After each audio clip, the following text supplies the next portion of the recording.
नमस्कार, मी पूजा. Leave well with diabetes या विशेष कार्यक्रमामध्ये आपल्या सगळ्यांचं मनपूर्वक स्वागत. आजच्या कार्यक्रमाच्या माध्यमातून आपण मधुमेह आणि हृदय या विषयावर चर्चा करणार आहोत आणि मधुमेह आणि हृदय आपल्याला कसं जपता येईल किंवा कसं छान ठेवता येईल याबाबतच मार्गदर्शन आज आपण या कार्यक्रमाच्या माध्यमातून जाणून घेणार आहोत. आणि या कार्यक्रमाच्या माध्यमातून आज आपल्याला मार्गदर्शन करणार आहेत डॉक्टर नितीन बुरकुले, जे कार्डिओलॉजिस्ट आहेत.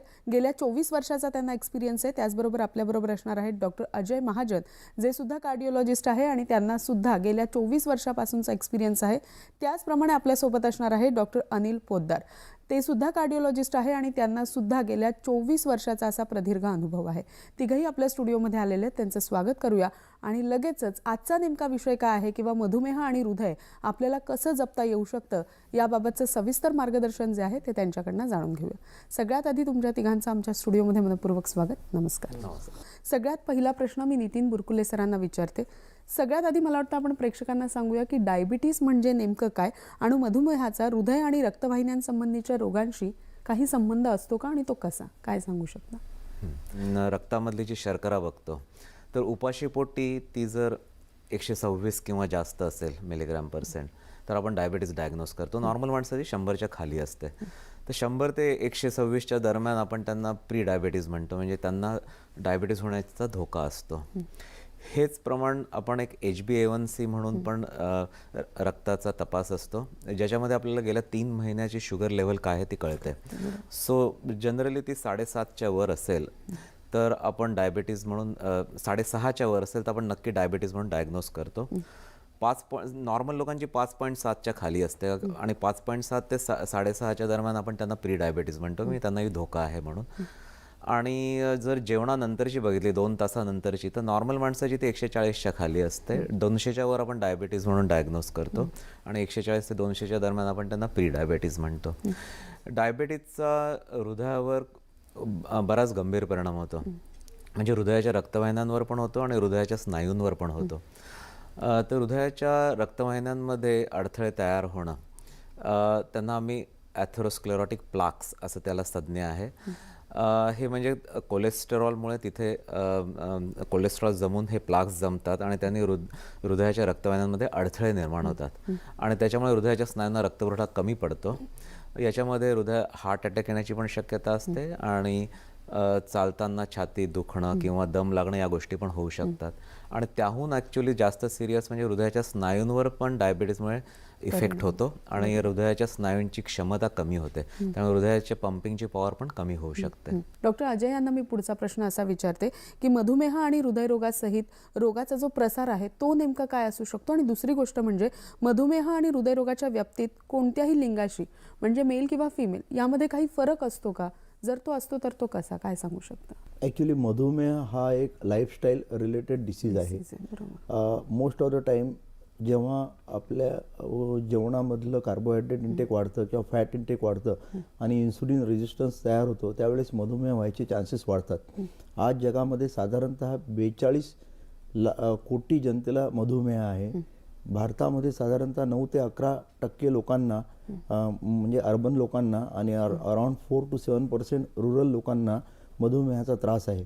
मधुमेह हा जसं आपलं वय वाढत जातं तसं होण्याचे चान्सेस, आणि सगळ्यात महत्त्वाची गोष्ट म्हणजे ॲबडॉमिनल फॅट, जे अबनॉर्मल फॅट डिपॉझिशन होतं त्याच्यामुळे इन्सुलिन रेजिस्टन्स तयार होतो आणि त्याच्यामुळे मधुमेह व्हायचे चान्सेस असतात. साधारणतः 92% लोकांमध्ये हा मॅच्युरिटी ऑनसेट डायबिटीस म्हणजे अडल्ट एजमध्ये झालेला डायबिटीस असतो, ज्याच्यामध्ये इन्सुलिनची मात्रा कदाचित जास्त झालेली असते, कमी नसते. इन्सुलिन रेजिस्टन्स असतो. वयाच्या 55व्या वर्षापर्यंत स्त्रियांमध्ये प्रोटेक्टिव्ह फॅट किंवा प्रोटेक्टिव्ह हार्मोन्स असल्यामुळे मधुमेह होण्याचे चान्सेस थोडेसे कमी असतात. पण वयाच्या 55 नंतर स्त्रियांना आणि पुरुषांना ते चान्सेस इक्वलच असतात. महत्त्वाची गोष्ट म्हणजे कधीकधी प्रेग्नन्सीमध्ये पण मधुमेह होतो, त्याला जेस्टेशनल डायबिटीस असं म्हणतात.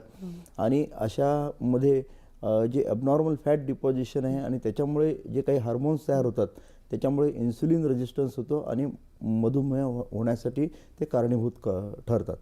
डॉक्टर अनिल, तुम्ही काय सांगू शकता की मधुमेह असलेल्या व्यक्तींमध्ये CVDचा जो धोका असतो तो साधारण किती प्रमाणात असतो किंवा कसा असतो? आणि दुसरी गोष्ट म्हणजे मला वाटतं कोणताही आजार झाला की सगळ्यात आधी आपल्याला त्याची लक्षणं लक्षात घेणं खूप आवश्यक असतं. काय सांगू शकता, जर हा धोका असेल तर त्याची सुरुवातीची लक्षणं जी आहेत ती नेमकी काय असू शकतात? मधुमेहाच्या रुग्णामध्ये हार्ट डिसीज याचं प्रमाण जास्त आहे. कारण काय करतं ते की जे रक्तवाहिन्या किंवा मज्जातंतू आहे त्याच्यावरती जे शरीरामध्ये जास्त शर्करा असते त्याचा परिणाम होतो आणि ते त्याला ब्लॉकेज तयार करण्यास प्रवृत्त करतं किंवा त्याच्यावर सूज येते किंवा ज्याला आपण म्हणतो की आरक्तता वाढते त्यामध्ये. आणि जितकी शुगरची लेव्हल जास्त राहते आपल्या रक्तवाहिन्यामध्ये किंवा शरीरामध्ये तेवढा त्या रक्तवाहिन्यावर परिणाम जास्त होतो. आणि रक्तवाहिन्याच ह्या मज्जातंतूला सप्लाय करत असल्यामुळे मज्जातंतूवर पण परिणाम होतो. त्यामुळे ह्या दोन्ही गोष्टीवर जितकी शुगर लेवल नॉर्मलपेक्षा जास्त राहील त्याचा जास्त परिणाम होतो आणि जास्त हृदयाचा धोका होण्याची शक्यता निर्माण होते. कारण रक्तवाहिन्या ह्या हृदयाच्या मसलला सप्लाय करतात आणि जेव्हा त्यांना धोका निर्माण होतो तेव्हा अटॅक, ज्याला आपण म्हणतो की हार्ट अटॅकचं प्रमाण वाढू शकतं. आता जेव्हा आपण बघतो की जे नॉर्मल पर्सन किंवा ज्यांना डायबिटीस नाही आणि ज्यांना डायबिटीस आहे यामध्ये मज्जातंतूंना सुद्धा धोका निर्माण झाल्यामुळे डायबिटीसच्या पेशंटमध्ये जे पेन सेन्सेशन किंवा ज्याला आपण म्हणतो की अटॅक आला किंवा जर आपल्याला चालताना जेव्हा छाती दुखते त्याचं जे पेन सेन्सेशन ते मज्जातंतूने जातं किंवा कळतं आपल्याला. आणि हे डायबिटीसच्या पेशंटमध्ये त्याचा परिणाम त्या मज्जातंतूवर पण झाल्यामुळे सायलेंट अटॅक्स ज्याला आपण म्हणतो किंवा त्यांना न कळत ज्या अटॅक्स येतात त्याचं प्रमाण डायबिटीसमध्ये जास्त असतं. त्यामुळं नॉर्मल पर्सनला जसं की चालल्यानंतर छातीत दुखतं किंवा छातीमध्ये भरून येतं किंवा जबड्यामध्ये दुखतं, हात दुखतो, अशा प्रकारचे सेन्सेशन डायबिटीसच्या पेशंटला येतीलच असं नाही. त्यांच्यामध्ये जास्त प्रकारे दम लागणे किंवा थकवा आल्यासारखं वाटणे किंवा खूप घाम येणे अशा प्रकारे जरा वेगळ्या प्रकारचे सिम्पटम येतात जे आपल्याला लगेच पकडावे लागतात आणि जास्त सतर्क राहावं लागतं. डॉक्टर नितीन यांना मी असं विचारते की खरं तर आजचा आपला विषय आहे की मधुमेह आणि हृदय. तर असा विचारायचं आहे की मधुमेह असलेल्या व्यक्तींमध्ये जर आपल्याला हृदयरोगाचं निदान करायचं असेल तर साधारण तुम्ही डॉक्टर म्हणून ते कशा पद्धतीनं करत असता? जेव्हा मधुमेहाचं निदान होतं त्यावेळेला बहुतेक लोकांना हृदयाच्या रक्तवाहिन्यांमध्ये अडथळ्यांची सुरुवात झालेली असते. त्यामुळे आम्ही असं म्हणतो की डायबिटीस म्हणजे ऑलमोस्ट हार्ट डिसीज आहे असं धरूनच चालायचं.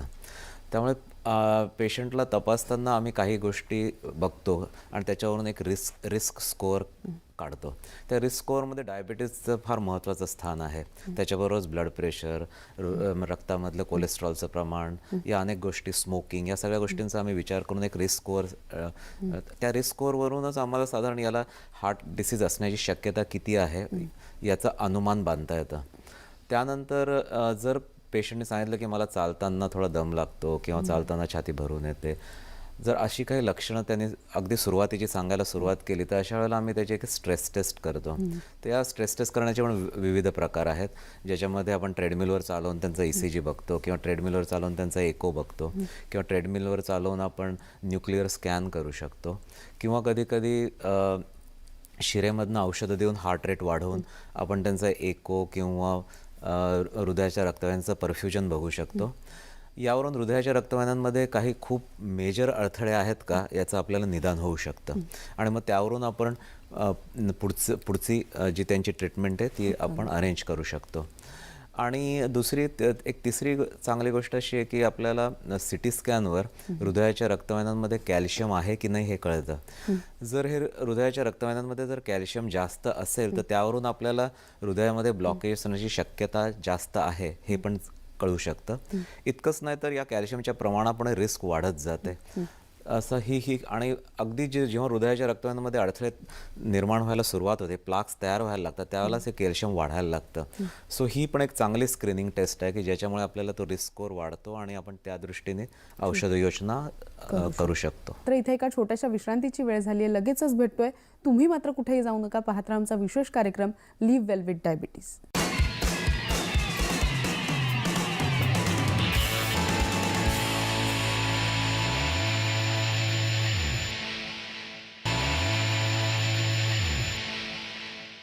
लिव्ह वेल विथ डायबिटीस या विशेष कार्यक्रमामध्ये आपल्या सगळ्यांचं पुन्हा एकदा स्वागत. मला डॉक्टर अजय तुम्हाला पुढचा प्रश्न असा विचारायचा आहे की हृदयरोग आणि डायबिटीसचं व्यवस्थापन जे आहे, ज्या वेळेला तुम्ही त्या रुग्णांमध्ये करत असता, मला वाटतं त्याच वेळेला रुग्णांनी सुद्धा तुम्हाला थोडीफार मदत करणं खूप आवश्यक असतं. रुग्णांनी कशा प्रकारची मदत करणं तुम्ही या सगळ्याचं व्यवस्थापन करत असताना आवश्यक असतं, काय सांगू शकता? ॲक्च्युली डायबिटीस हा लाईफस्टाईल डिसीज असल्यामुळे रुग्णांचं त्यांच्या मॅनेजमेंटमध्ये पार्टिसिपेशन सगळ्यात महत्त्वाचं असतं. रुग्णांना समजण्यासाठी खूप सोपा प्रोटोकॉल आहे. ABCD. ए म्हणजे HbA1c. हे ज्यांना आपण मधुमेहाची लेवल किती आहे ती मोजू शकतो. ते HbA1c नॉर्मल ठेवण्याचा किंवा टार्गेट 7पेक्षा कमी ठेवण्याचा प्रयत्न करायचा. त्याच्यासाठी बी म्हणजे बॉडी मास किंवा आपलं वेट कंट्रोलमध्ये ठेवणं. वेट कंट्रोल म्हणजे BMI शुड बी अराउंड 25 पर्यंत BMI ठेवायला पाहिजे. ॲब्डॉमिनल फॅट कमीत कमी करण्याचा प्रयत्न करायला पाहिजे. एक्झरसाइज रोज करायला पाहिजे. डाएटमध्ये लेस कार्बोहायड्रेट, लेस ग्लायसेमिक इंडेक्स असलेले कार्बोहायड्रेट घ्यायला पाहिजे. Proteins, fruits, vegetables, daily exercise. Smoking जर करत असाल तर ते स्मोकिंग थांबवणं सगळ्यात महत्त्वाचं आहे. आणि सगळ्यात महत्त्वाची गोष्ट म्हणजे डेली एक्झरसाइज आणि weight loss. That is very important. आणि हे सगळं केल्यानंतर आपण on top of that you have to stick to the medicines. डॉक्टरांनी दिलेल्या ज्या गोळ्या औषधं आहेत ते वेळेवर घ्यायचे, पथ्य पाळायचं आणि रेग्युलरली डॉक्टरांकडे व्हिजिट करायची, ज्यानं मधुमेह पण कंट्रोलमध्ये राहील आणि मधुमेहामुळे होणारे जे कॉम्प्लिकेशन्स आहेत ते पण आपण प्रिव्हेंट करू शकतो. तर पुढचा प्रश्न मला तुम्हाला असा विचारायचा आहे की जो रुग्ण मधुमेहाने त्रस्त आहे त्याला मला वाटतं जर हृदयरोग टाळायचा असेल, हा खरं तर आपल्या कार्यक्रमाचा उद्देश आहे, त्याला जर हृदयरोग टाळायचा असेल तर नेमकं काय करणं आवश्यक आहे? आपण बघतोच आहे की आपण कसं टाळू शकतो. त्यामध्ये मेनली कसं की ते एक स्ट्रॅटेजी आपण जसं म्हणतो की HbA1c हे एक 3 महिन्याचं आपल्याला शुगरचं कंट्रोल देतं. त्यामुळे एक सोपी गोष्ट म्हणजे 7च्या आत घरात तसं HbA1c 7च्या आत ठेवणं आवश्यक आहे. त्यामुळे 3 महिन्याचं शुगर कंट्रोलमध्ये राहतं. एक सोपं लक्षात ठेवण्यासाठी सोपी गोष्ट आहे ही एक. नंतर जे आपण मेडिसिन्स घेतो ते रेग्युलरली घेणे. बरेच सल्लागार असतात ते सांगतात की मेडिसिन घेतल्याने किडनीवर परिणाम होतो. त्यामुळे बरेचसे पेशंट थांबवतात आणि मग किडनीवर परिणाम होतो. तर त्यामुळं डॉक्टरांचा सल्ला ऐकणे आणि इतरांचा सल्ला ऐकून त्याच्याकडे दुर्लक्ष करणे ही सुद्धा एक डायबिटीसच्या लोकांनी पाळणं आवश्यक आहे की डॉक्टरांचा सल्ला हा योग्य रीतीने दिलेला असतो आणि तोच पाळणं आवश्यक आहे.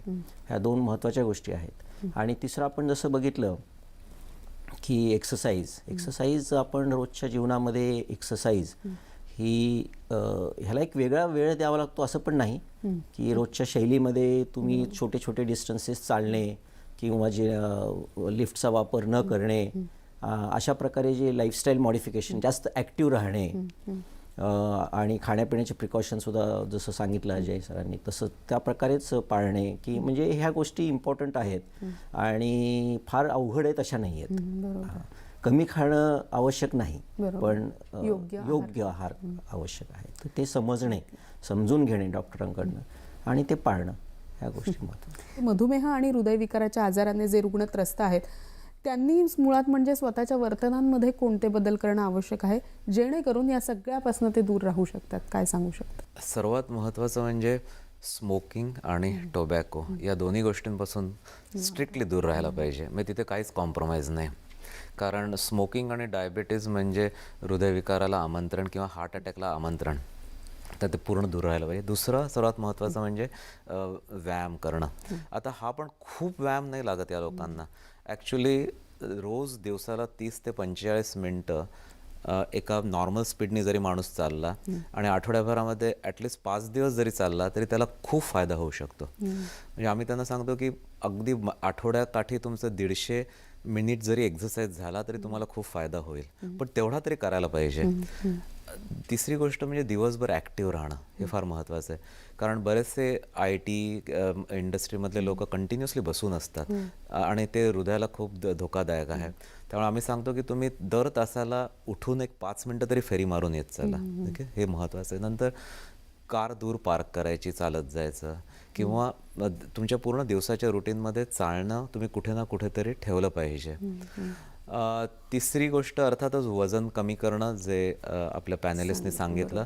आणि खरं तर एक 5 ते 60% जरी वजन कमी झालं तरी डायबिटीज अतिशय चांगल्या पद्धतीने आटोक्यात येतो आणि हृदयविकाराची पण शक्यता खूप कमी होऊ शकते. आणि 5 ते 60% वेट लॉस करणं खरं सर्वांनाच शक्य असतं. आणि शेवटी जसं सांगितलं तसं डायटरी इंटेक हा अतिशय महत्त्वाचा आहे.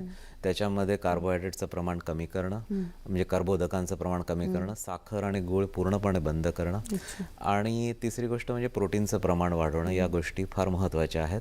आणि अर्थातच जर हे पेशंट जर अँजिओप्लास्टी किंवा बायपास यामधून गेलेले असतील तर काही औषधं असतात रक्त पातळ करायची आणि कोलेस्ट्रॉल कमी करायची, ती कधी सोडायची नसतात. ते अतिशय महत्त्वाचं आहे. नक्कीच. मात्र एका छोट्याशा विश्रांतीची पुन्हा एकदा वेळ झाली आहे, लगेचच भेटतोय. तुम्ही कुठेही जाऊ नका, पाहता आमचा विशेष कार्यक्रम लिव्ह वेल विथ डायबिटीज.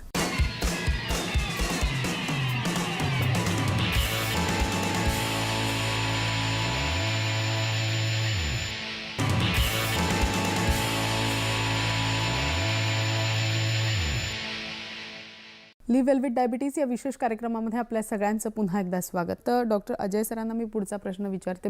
हृदयरोग ज्यांना आहे त्यांना छान जगायचं असेल तर नेमके त्यांच्या आहारात काय बदल करणं आवश्यक आहे, या बाबतीत काय मार्गदर्शन करता येईल? ॲक्च्युली मधुमेह आणि हृदयरोग हे जेव्हा दोन्ही सोबत असतात त्यावेळेस आपल्याला जसं कार्बोहायड्रेटचं नियोजन करणं महत्त्वाचं आहे, त्याच वेळेस फॅटचं नियोजन करणं महत्त्वाचं आहे. तर याच्यामध्ये मला एक सर्वसामान्य जनतेला एक साधारण टीप द्यायची आहे की जी पण फॅट रूम टेम्परेचरवर सॉलिड असते ती कधी पण अवॉइड करायची. जसं वनस्पती घी किंवा तूप, बटर, चीज, हे सगळे सॅच्युरेटेड फॅट असतात, किंवा पाम ऑइल, कोकोनट ऑइल, हे कधी पण अवॉइड करायचं. Saturated fat should be avoided. One can take any, आपल्याकडे जे कुकिंग मीडिया कॉमनली भारतामध्ये वापरतात, करडीचं तेल किंवा जवसाचं तेल, सूर्यफुलाचं तेल किंवा ग्राउंडनट ऑइल, हे आपण मिक्स करून घेऊ शकतो. ॲक्च्युली राईचं तेल पण सगळ्यात चांगलं आहे. हे सगळ्यात महत्त्वाचं आहे. दुसरं महत्त्वाची गोष्ट म्हणजे जो आपण स्वयंपाक करताना जो आटा किंवा पीठ वापरतो ते न चाळता जर वापरलं तर त्याच्यामधला कोंडा जो असतो, जो फायबर असतं ते त्याच्यामध्ये राहतं आणि त्याचा पण खूप जास्त फायदा होतो. त्यानं मधुमेह कमी होण्यासाठी खूप फायदा होऊ शकतो. दुसरी गोष्ट, खूप जास्त बारीक दळलेलं जे पीठ असतं त्याच्यामध्ये ग्लायसेमिक इंडेक्स वाढतो. जसं मैद्यामध्ये ग्लायसेमिक इंडेक्स जास्त आहे, पण जर जाड दळलेलं पीठ असेल किंवा ज्वारी बाजरीचं पीठ असेल त्याच्यामध्ये ग्लायसेमिक इंडेक्स कमी होतो. तर कॉम्प्लेक्स कार्बोहायड्रेट घ्यायचं ज्याच्यामध्ये ग्लायसेमिक इंडेक्स कमी होऊ शकतो. सरांनी सांगितल्याप्रमाणे साखर, गूळ हे टोटली वर्ज करायचं. ज्या फ्रूट्समध्ये शुगर जास्त आहे जसं द्राक्ष, आंबा, चिकू, हे पण अवॉइड करायचे. आणि सिजनल व्हेजिटेबल्स, हिरव्या पालेभाज्या, ह्या सगळ्यात महत्त्वाच्या आहेत. आणि आपण जे महाराष्ट्रीयन डाएटमध्ये जे डाळी किंवा मोड आलेले धान्य, कडधान्य जे आहेत त्याचा खूप जास्त फायदा होतो. हे जर आपण डेली रोज आहारामध्ये ठेवलं, सलाद जसं काकडी, गाजर, याच्यामुळे पण खूप जास्त पिगमेंट्स मिळणार आणि अँटीऑक्सिडंट मिळणार आणि डायबिटीस कमी होण्यास मदत होणार. या गोष्टी जर आपण केल्या तर डायबिटीसमध्ये आपल्याला वेट मॅनेजमेंट करण्यासाठी आणि ग्लायसिमिया, हायपरग्लायसिमिया कमी करण्यासाठी खूप फायदा होऊ शकतो. डॉक्टर अनिल, तुम्हाला असं विचारते, आहाराबद्दल आपण बरंच काही जाणून घेतलं, औषधांबद्दल बरंच काही आपण जाणून घेतलं. व्यायाम साधारण या दोन्ही रुग्णांनी कसं करणं आवश्यक आहे किंवा व्यायामात काय बदल करणं आवश्यक आहे याबद्दल काय सांगू शकतो? आपली जी लाईफस्टाईल असते त्याच्यामध्येच व्यायामाचा अंतर्भाव करणे, की छोट्या छोट्या गोष्टीमध्ये सुद्धा आपण जास्त ॲक्टिव्ह राहणे हे महत्त्वाचं आहे. त्यानंतर चालणे किंवा धावणे, सायकलिंग असेल किंवा जिने चढणे, खेळणे, अशा कुठलाही प्रकारचा जो व्यायाम आहे तो करणे. आपल्याला जो जमतो तो, किंवा इवन स्विमिंग असेल तर आपल्याला जो जमतो तोच करणं आवश्यक आहे. कोणी धावतं म्हणून तुम्ही धावणं आवश्यक आहे असं काही नाही. त्यामुळं बऱ्याच वेळा आपल्याला असं वाटतं की हाच व्यायाम करायला पाहिजे, तोच करायला पाहिजे असं नाही. ज्या व्यायामामध्ये हृदयाची गती वाढते अशा प्रकारे ज्याला आपण म्हणतो कार्डिओ, एक 45 मिनिटं रोज करणे, शक्यतो रोज ॲटलिस्ट 5 दिवस तरी आठवड्यामध्ये त्याच्यासाठी वेळ देणं आवश्यक आहे. जर आपण याला वेळ दिला नाही, समजा जर आपण चालण्याला रोज 45 मिनिटं कमीत कमी चालणे, ह्या गोष्टीला जर आपण वेळ दिला नाही तर मग तुमचा वेळ तुमच्यापासून पळतोय असं आपण गृहीत धरायला हरकत नाही. तर त्यामुळं कुठल्याही प्रकारचा व्यायाम जो आपण समजा बऱ्याच वेळा म्हणतात की लोक पाऊस येतो त्यामुळे आम्ही जात नाही, ऊन आहे त्यामुळे जात नाही, त्यामुळे बऱ्याच जण घरी ट्रेडमिल ठेवू शकतात किंवा छोटी सायकल ठेवू शकतात जी जास्त स्पेस ऑक्युपाय करत नाही आणि ज्याच्यावर तुम्ही तुमची फेवरेट TV सिरियल बसून बघू शकता व्यायाम करत करत. इवन स्मॉल स्केलला जरी करत राहिले तुम्ही तरीसुद्धा तुम्ही ते इनकॉर्पोरेट करू शकता. नक्की. तर अशा प्रकारे तुम्ही व्यायामाचा अंतर्भाव तुमच्या रोजच्या जीवनामध्येच करणं आवश्यक आहे. बरोबर, नक्कीच. मला वाटतं तिघांनाही मी एक सारखा प्रश्न विचारते की आजचा आपला जो कार्यक्रम आहे लिव्ह वेल विथ डायबिटीज, या कार्यक्रमाच्या माध्यमातून आपले जे प्रेक्षक आहेत त्यांना सल्ला द्यायचा असेल, मधुमेह असेल, हृदयरोग असेल, कोणताही आजार असेल, तुम्हाला मात्र या सगळ्यांना फिट राहायचं आहे, तर काय करता येईल? सर्वात महत्त्वाचं म्हणजे व्यायाम आणि दिवसभर ॲक्टिव्ह राहणं. बरोबर. आणि आठवड्याला 150 ते 300 मिनिट व्यायाम करणं अतिशय जरुरी आहे आणि दिवसभर ॲक्टिव्ह राहणं महत्त्वाचं आहे. एका तासाहून जास्त एका ठिकाणी बसून राहू नका. 5-5 मिनिटाचा ब्रेक घ्या, चाला, फिरून या, जिने वापरा आणि ही जर तुम्ही लाईफस्टाईल बदलली तर तुम्हाला खूप फायदा होईल. नक्कीच. डॉक्टर अजय काय सांगू शकता? की मधुमेहाची जेव्हा आपण ट्रीटमेंट चालू असते तेव्हा कधी कधी शुगर कमी होण्याचा पण धोका असतो. तर हायपोग्लायसेमियाचे सिम्पटम पण आपण लक्षात घेणं जरुरी आहे. आणि सगळ्यात महत्त्वाची गोष्ट मधुमेहाची ट्रीटमेंटमध्ये फॉलोअप, डॉक्टरांकडे रेग्युलरली फॉलोअप करणं, ब्लडची तपास करणं आणि टार्गेट्स म्हणजे एक्झरसाईजचं टार्गेट, ब्लड प्रेशरचं टार्गेट, कोलेस्ट्रॉलचं टार्गेट, वेटचं target, waist circumference, abnormal fat जी डिपॉझिट होते त्याचं टार्गेट. तर हे सगळे आपण टार्गेट जर प्रॉपरली अचीव केले तर आपण मधुमेहासोबत बरोबर राहू शकतो. नक्कीच. डॉक्टर अनिल काय सांगू शकता? हो, आपण जसं ह्या दोघांनी सांगितलं तसं की शुगरचं प्रमाण नॉर्मल ठेवणे हे सगळ्यात महत्त्वाचं आहे. नॉर्मल ठेवलं तर मग नॉर्मल माणसासारखंच तुमचं रिस्क राहते, डायबिटीज रिस्क एकदम कमी होऊन जाते. 2 घास कमी खा, 2 पावलं जास्त चाला. अगदी, नक्कीच. मला वाटतं तुम्ही तिघंही इथे आलात आणि खूप छान मार्गदर्शन आमच्या प्रेक्षकांना तुम्ही या कार्यक्रमाच्या माध्यमातून केलं. तुमचे मनपूर्वक आभार. नमस्कार. लिव्ह वेल विथ डायबिटीज या विशेष कार्यक्रमामध्ये आज आपण इथेच थांबतोय. नमस्कार.